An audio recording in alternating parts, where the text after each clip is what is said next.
흑발로 들어오는 사람은 절대 사귀지 마라.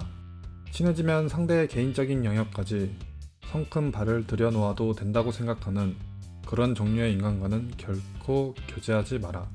너의 개인적인 영역은 더 이상 개인적이지 않을 것이다.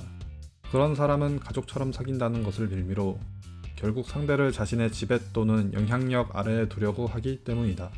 단지 친하다는 이유로 누가 위가 되고 아래가 될 수는 없다. 교우 관계에서도 서로를 혼동하지 않는 주의와 배려가 중요하다. 그것이 이루어지지 않으면 친구로 지낼 수 없다. 첫걸음은 자신에 대한 믿음에서 자신을 대단치 않은 인간이라 폄하해서는 안 된다. 그 같은 생각은 자신의 행동과 사고를 올가매려 들기 때문이다. 오히려 맨 먼저 자신을 믿는 것부터 시작하라. 아직 아무것도 하지 않은 자신을, 아직 아무런 시적도 이루지 못한 자신을 인간으로서 믿는 것이다. 자신을 믿는다면 악한 일은 결코 행하지 않는다. 인간으로서 손가락질 당할 행동 따윈 하지 않게 된다. 그렇게 자신의 삶을 변화시키고 이상에 차츰 다가가다 보면 어느 사이엔가 타인의 본보기가 되는 인간으로 완성되어 간다. 그리고 그것은 자신의 가능성을 활짝 열어 꿈을 이루는 데 필요한 능력이 된다. 자신의 인생을 완성시키기 위해 가장 먼저 스스로를 믿어라. 세상이 나를 믿지 않더라도 내가 나를 믿는다면 상관없다. 행동하기에 시작된다. 모든 것의 시작은 위험하다. 그러나 무엇을 막론하고 행동하지 않으면 아무것도 시작되지 않는다. 두려워하며 멈춰있는 오늘은 어제 죽은 그들의 내일과 같다. 그러니 행동하고 시작해라. 여전히 기쁨은 부족하다. 어제보다 오늘 더 기뻐하라. 사소한 일이라도 한껏 기뻐하라. 기뻐하면 기분이 좋아질 뿐 아니라 몸의 면역력도 강화된다. 부끄러워하지 말고 참지 말고 삼가지 말고 마음껏 기뻐하라. 웃어라. 싱글벙글 웃어라. 마음이 이끄는 대로 어린아이처럼 기뻐하라.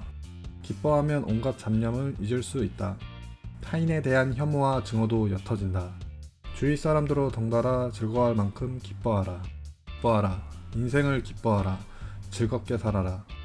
나만이 내 인생을 즐겁다 할 수 있다. 높아지기 위해 버려라. 인생은 그리 길지 않다. 어스름해질 무렵 죽음이 찾아와도 전혀 이상할 것이 없다. 때문에 우리가 무엇인가를 시작할 기회는 늘 지금 이 순간밖에 없다. 그리고 이 한정된 시간 속에서 무언가를 하는 이상 우리는 불필요한 것들을 벗어나 말끔히 털어버리지 않으면 안 된다. 그러나 무엇을 버릴 것인가에 대하여 고민할 필요는 없다. 마치 노랗게 변한 잎이 나무에서 떨어져 사라지듯이 당신이 열심히 행동하는 동안 불필요한 것은 저절로 멀어지기 때문이다.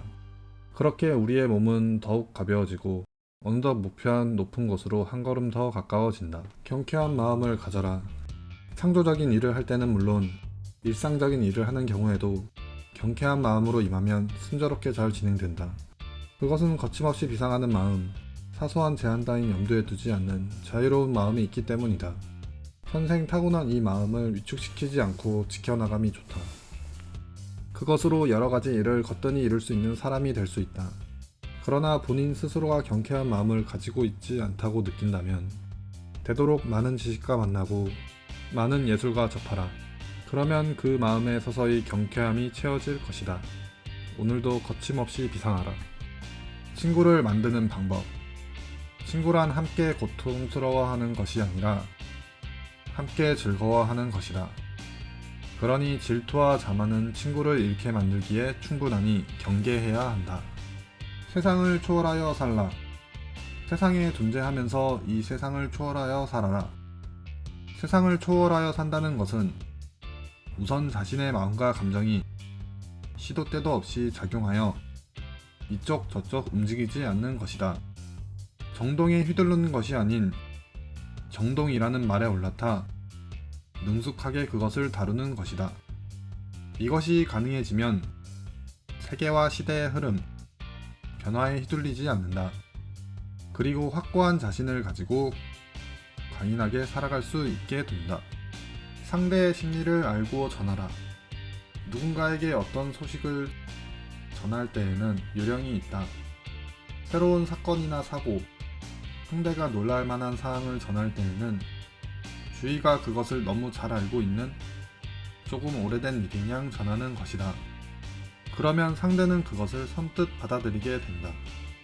이런 방식을 취하지 않고 새로운 사건을 전하면 상대는 자신이 그것을 알지 못했다는 사실에 열등감을 느끼고 그로 인해 밀려드는 분노를 상대에게 드러낸다. 이렇게 되면 상대에게 전해야 할 것도 제대로 전할 수 없게 된다. 이 같은 요령을 알면 질적으로 우수한 대화가 이루어지고 공동으로 일하는 경우에는 그 성패에까지 깊이 연관된다. 눈치를 보라는 게 아니다. 상대방을 이해하라. 있는 그대로의 그를 사랑하라. 사랑이라는 것은 젊고 아름다운 사람을 사랑하여 손에 넣고자 하거나 훌륭한 사람을 어떻게든 자신의 것으로 만들어 그 영향력 아래에 두려고 하는 것이 아니다. 또한 사랑한다는 것은 자신과 비슷한 자를 찾거나 슬픔을 나누는 것도 아니며 자신을 사랑하는 사람을 기꺼이 받아들이는 것도 아니다. 사랑한다는 것은 자신과는 완전히 정반대의 삶을 사는 사람을 그 상태 그대로, 자신과는 반대의 감성을 가진 사람을 그 감성 그대로 기뻐하는 것이다. 사랑을 이용하여 두 사람의 차이를 메우거나 어느 한쪽을 움츠러들게 하는 것이 아니라 두 사람 모두 있는 그대로 기뻐하는 것이 사랑이다. 본능이란 지성이 생명을 구한다. 우리가 식사를 하지 않으면 몸이 약해져 끝내 죽고 만다. 수면이 부족하면 몸은 나흘 만에 당뇨병과 다름 아닌 상태가 되어버린다. 잠을 전혀 자지 않으면 사흘째부터 환각을 보게 되고 이윽고 죽음에 이르게 된다. 지성은 우리가 살아가는 데 도움을 주지만 우리는 그것을 악용할 수도 있다. 지성은 그런 의미에서 편리한 도구와 같다. 그리고 본능. 우리는 본능을 충동적인 것 또는 야만적인 것이라 치부의 머리에 일쑤지만 본능은 분명 우리의 생명을 구원하는 작용을 한다. 중대한 구제 지능으로 누구나 갖추고 있는 것이 본능이다. 그렇기에 본능이야말로 지성의 정점에 선 가장 지성적인 것이라 할 수 있지 않을까? 이상과 꿈을 버리지 마라. 이상을 버리지 마라. 자신의 영혼 속에 있는 영혼을 버리지 마라. 누구나 높은 곳을 목표로 한 이상과 꿈을 가지고 있다. 그것이 과거의 일이었다며 청춘 시절의 일이었다며 그리움도 떠올려서는 안 된다. 지금도 자신을 발전시키기 위한 이상과 꿈을 포기해서는 안 된다. 어느 사이엔가 이상과 꿈을 버리게 되면 그것을 말하는 타인이나 젊은이를 조소하게 된다. 시샘과 질투로 마음이 물들어 혼탁해지고 만다. 발전하려는 의지나 자신을 이기려는 마음 또한 버려지고 만다. 나은 삶을 살기 위해서 자신을 하찮게 여기지 않기 위해서라도 결코 이상과 꿈을 버려서는 안 된다. 자신에 대한 평판 따위는 신경 쓰지 마라. 누구든 자신에 대한 타인의 생각을 알고 싶어 한다. 자신을 좋게 떠올려 주기를 바라고 조금은 훌륭하다 생각해 주기를 바라고 중요한 인간의 부류에 포함되기를 바란다. 그러나 자신에 대한 평판에만 지나치게 신경 써서 남들이 하는 이야기에 귀를 쫑긋 세우는 것은 좋지 않다. 왜냐하면 인간이라 항상 옳은 평가를 받는 것은 아니기 때문이다. 오히려 자신이 원하는 평가를 받는 경우보다 그것과 완전히 상반된 평가를 받는 것이 일반적이다. 현실이 이러함에도 불구하고 자신의 평판이나 평가 따위에 지나치게 신경 써서 괜한 분노나 원망을 가지는 것은 어리석은 짓이다. 타인이 어떻게 생각하고 있는가, 그 같은 일에 지나치게 연연하지 마라. 그렇지 않으면 실로 미움을 사고 있음에도 불구하고 부장이다, 사장이다, 선생이다 라고 불리는 것에 일종의 쾌감과 안심을 맛보는 인간으로 전락하게 될지 모른다. 자신을 멀리서 바라보라. 많은 사람들이 자신에게는 너그러우면서도 타인에게는 엄격한 잣대를 들이댄다. 어째서 이 같은 일이 일어나는가? 스스로를 볼 때는 너무 가까운 거리에서 바라보는 반면 타인을 볼 때는 너무 먼 거리에서 윤곽만을 어렴풋이 보기 때문이다. 이 거리를 반대로 두고 차분히 타인을 관찰하면 타인은 그만큼 비난받아 마땅한 존재가 아니며 자신은 생각만큼 너그럽게 허용할 만한 존재가 아니라는 사실을 깨닫게 된다. 만족이라는 사치, 지금은 향락주의자 또는 쾌락주의자라는 잘못된 의미로만 사용되는 에피큐리언이란 용어가 있다. 그 어원이 된 고대 그리스 철학자 에피쿠로스는 삶에 있어 쾌락을 추구했다. 그리하여 도달한 정점이 만족이라는 이름의 사치였다. 그러나 그 사치를 누리는 데 필요한 것은 그리 많지 않았다. 아담한 정원, 그곳에 심어진 몇 그루의 무화과, 여기에 약간의 치즈와 서너 명의 친구만 있으면 충분했다. 그것만으로 그는 충분히 사치스럽게 살 수 있었다. 인생을 최고로 여행하라. 미지의 땅에서 막연히 여정을 소화하는 것만이 여행이라 생각하는 사람이 있는가 하면 쇼핑만 하고 돌아오는 것이 여행이라 생각하는 사람도 있다. 여행지의 이국적인 풍경을 바라보는 것에 만족하는 여행자도 있고 여행지에서의 만남과 체험을 즐기는 여행자도 있다.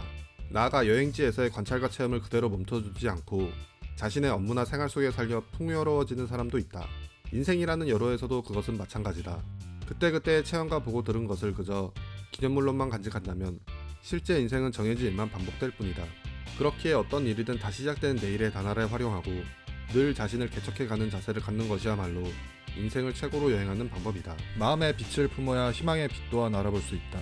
여기에 희망이 있다고 해도 자신 안에 빛과 자결함을 경험하지 못했다면 그것이 희망이란 것을 깨닫지 못한다. 희망의 그 어떤 것도 볼 수도 들을 수도 없다. 친구와 이야기하라. 친구와 많은 이야기를 나눠라. 여러 가지에 대하여 이야기하라. 그것은 단순한 수다가 아니라 자신이 이야기한 것은 자신이 믿길 원하는 구체적인 어떤 것이다. 가슴을 열고 허심탄회하게 친구와 이야기를 나눔으로써 자신이 무엇을 어떻게 생각하고 있는지가 명확히 보인다. 또한 누군가를 친구로 삼는다는 것은 자신이 그 친구 안에 존경할 만한 그 무엇, 인간으로서 그 어떤 동경을 품고 있음을 뜻한다. 그렇게 친구를 사귀고 이야기를 나누고 서로를 존경하는 것은 높은 곳을 향함에 있어 반드시 필요한 일이다. 안전지향이 사람과 조직을 부패시킨다. 유유상종이라는 말이 있다. 같은 생각을 가진 사람만이 모여 서로를 인정하고 만족하면 그곳은 뻔뻔한 폐쇄 공간이 되어버려 더 이상 새로운 사고나 발상이 나오지 않게 된다.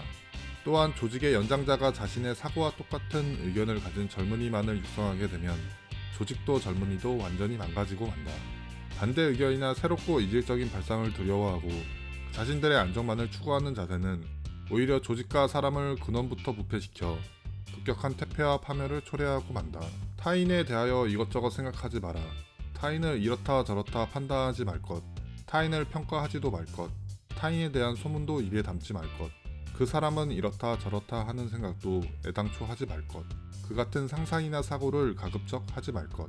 이 같은 것에 좋은 인간성의 상징이 있다.